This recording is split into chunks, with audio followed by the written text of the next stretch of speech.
नमस्कार। तुम्ही व्यवस्थेचा भाग बना किंवा नेत्यांची चाटुगिरी करा, सगळीकडे जे चाललंय ते ऑल इज वेल असंच भासवा, अन्यथा आम्ही आमच्या सत्तेच्या जोरावर तुम्हाला धडा शिकवू शकतो। लोकशाहीचा चौथा स्तंभ सध्या असाच वेटीला धरला जातोय। प्रकरण आहे मंत्री जयकुमार गोरे आणि पत्रकार तुषार खरात यांच्यातील वादाचं। आपल्या पत्रकारितेच्या माध्यमातून तुषार खरात यांनी मंत्री जयकुमार गोरेंच्या एका प्रकरणावर भाष्य केलं आणि त्यानंतर हा वाद उफाळून आला। या प्रकरणाचे अनेक कंगोरे आहेत। एका बाजूला पत्रकार तुषार खरात हे समर्थपणे लोकांची बाजू मांडत असतानाच, तर दुसऱ्या बाजूला या व्यवस्थेचा भाग बनून काही पत्रकार नेत्यांची चाटुगिरी करण्यात मशगूल आहेत आणि त्यामुळे साताऱ्याची पत्रकारिता बदनाम होत चाललेली आहे। नेमकी बातमी मागची बातमी काय आहे जाणून घेऊया या व्हिडिओच्या माध्यमातून। तर मित्रांनो, स्वागत आहे तुमचं चौथा स्तंभ या YouTube चॅनलवर। 2015-16 साली मानखटावचे आमदार जयकुमार गोरे यांनी एका महिलेला आपले विवस्त्र फोटो पाठवले, याचं प्रकरण गाजलं होतं। त्या प्रकरणामध्ये मंत्री जयकुमार गोरे यांना 10 दिवस पोलीस कोठडीची हवा देखील खायला लागली होती। त्यानंतर संबंधित महिलेची गोरे यांनी माफी मागितली आणि तसा माफीनामाही लिहून दिला आणि या प्रकरणावर पडदा पडला असं त्या महिलेचं म्हणणं आहे। मात्र न्यायालयाने आपली क्लीन चिट देऊन निर्दोष मुक्तता केलेली आहे असं जयकुमार गोरे यांचं म्हणणं आहे। त्यानंतर पुन्हा इतक्या वर्षानं हे प्रकरण पुन्हा एकदा चर्चेत आलं। त्याला कारणही तसंच आहे की या वेळेला पुन्हा एकदा सोशल मीडियावरून संबंधित महिलेची बदनामी करण्यात आलेली आहे आणि त्यामुळे आपल्याला मानसिक त्रास झाला असं त्या महिलेचा आरोप आहे। या प्रकरणातील व्हिडिओ सोशल मीडियावर पुन्हा एकदा व्हायरल झाल्यानं ही महिला संतप्त झाली आणि ती माध्यमांसमोर आली। राज्यपालांना तिनं आमरण उपोषणाचं पत्रही दिलेलं आहे। याच पार्श्वभूमीवर पीडित महिलेची हीच बाजू लय भारी YouTube चॅनलचे पत्रकार तुषार खरात यांनी मांडली। त्यानंतर अनेक इलेक्ट्रॉनिक आणि प्रिंट मीडियाच्या पत्रकारांनी देखील या महिलेची संपर्क करून तिच्या मुलाखती प्रसिद्ध केल्या।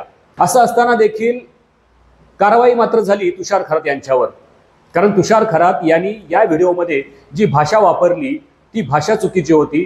जे शब्दप्रयोग केले ते शब्दप्रयोग गलिच्छ होते असं गोरे यांचं म्हणणं आहे।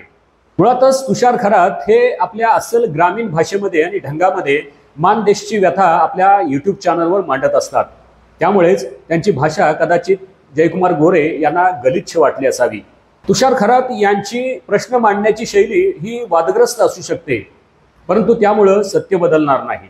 पत्रकार खरात यांनी आपल्या विरोधात गेल्या काही दिवसांमध्ये जवळपास 85 व्हिडिओ हे एकतर्फी आणि अश्लाघ्य भाषेत टाकलेले आहेत असं जयकुमार गोरे यांचं म्हणणं आहे। मात्र तुषार खरात यांनी ज्या ज्या वेळेला हे व्हिडिओ अपलोड केलेले आहेत त्या वेळेला त्याच्यावर जयकुमार गोरे यांच्या कार्यकर्त्यांनी ज्या अश्लाघ्य भाषेत त्यांच्याशी संभाषण केलेलं आहे ते मात्र जयकुमार गोरे विसरलेले आहेत। अगदी खरात यांच्या अटकेपूर्वी काही तास अगोदर त्यांनी जयकुमार गोरे यांच्या बहिणीशी जो त्यांचा संभाषणाचा कॉल झालेला आहे तो देखील त्यांनी आपल्या YouTube चॅनलवर टाकलेला आहे आणि या संभाषणामध्ये देखील खरात यांनी जयकुमार गोरे यांच्या बहिणीची समजूत काढलेली आहे की माझा वाद हा वैयक्तिक जयकुमार गोरे या व्यक्तीशी नसून त्यांच्या अवतीभोवती जे कार्यकर्ते म्हणून घाणेरड्या प्रवृत्तीचे लोक वावरत आहेत त्यांच्याशी आपला वाद आहे। एक लोकप्रतिनिधी म्हणून मी त्यांचं काम अतिशय चांगल्या पद्धतीने पाहिलेलं आहे, मात्र माझा वाद त्यांच्याशी नसून त्यांच्या बरोबर असणाऱ्या कार्यकर्त्यांशी आहे असं ते त्यात समजावताना देखील दिसत आहेत।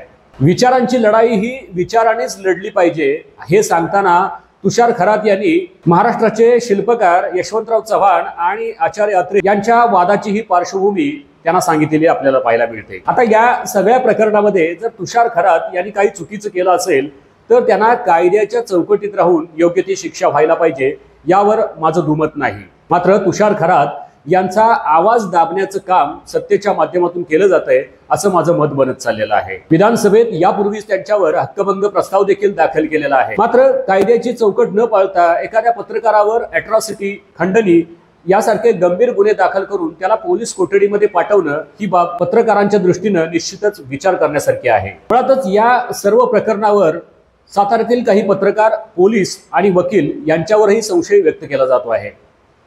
त्यामुळे या प्रकरणातील काही प्रश्न हे आजही अनुत्तरित आहेत। नेमके काय प्रश्न आहेत की ज्यामुळे या प्रकरणाला एक राजकीय वास येऊ लागलेला आहे ते आपण आता जाणून घेऊयात।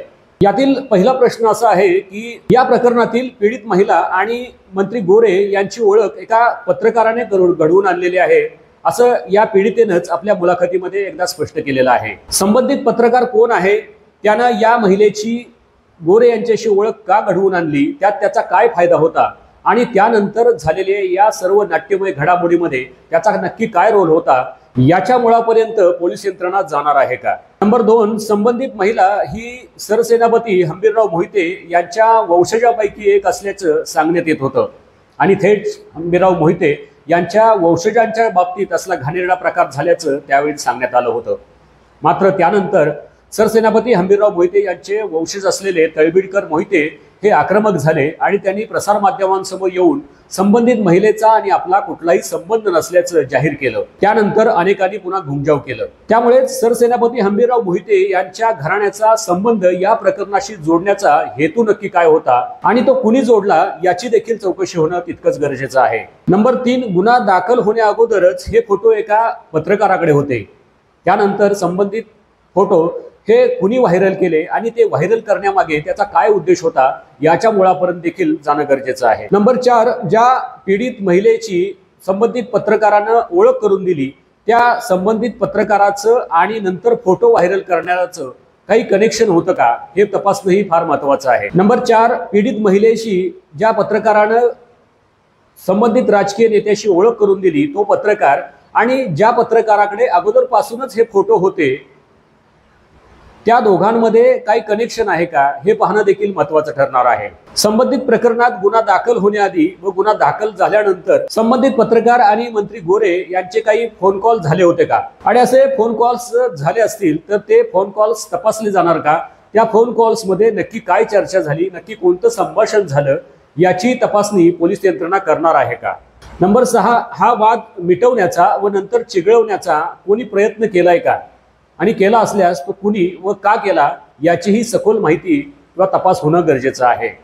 त्यानंतर मंत्री जयकुमार गोरे यांच्याशी वैयक्तिक शत्रुत्व असलेल्या एका राजकीय नेत्याची आणि संबंधित पीडित महिलेची पुण्यामध्ये एक गुप्त बैठक देखील झाली होती असं बोललं जात आहे आणि ही बैठक आयोजन करण्यात 2 पत्रकारांनी मोलाची भूमिका बजावली होती असंही सांगितलं जात आहे। नेमकं या 2 पत्रकारांनी या बैठकीमध्ये किंवा या संपूर्ण प्रकरणामध्ये काय भूमिका बजावलेली आहे याचाही सखोल तपास होणं फार गरजेचं आहे। प्रत्येक नाण्याला जशा 2 बाजू असतात तशीच या नाण्याची ही दुसरी बाजू देखील आहे। एकीकडे पत्रकार तुषार खरात सारखे निर्भीड पत्रकार समाजाचं वास्तव आणि व्यथा निर्भीडपणे लोकांसमोर मांडत असतात, तर दुसऱ्या बाजूला काही लाळघोटे पत्रकार नेत्यांची चाटुगिरी करण्यात मशगूल असताना आपल्याला पाहायला मिळतात। अगदी काल परवाच्या गौरव आहुजा या प्रकरणात देखील सातारच्याच काही तथाकथित पत्रकारांनी देखील लोचटगिरी केल्याचं आपल्याला पाहायला मिळतं। त्यामुळेच साताऱ्यातली पत्रकारिता ही बदनामीच्या दिशेने निघाली काय असं वाटायला लागतं।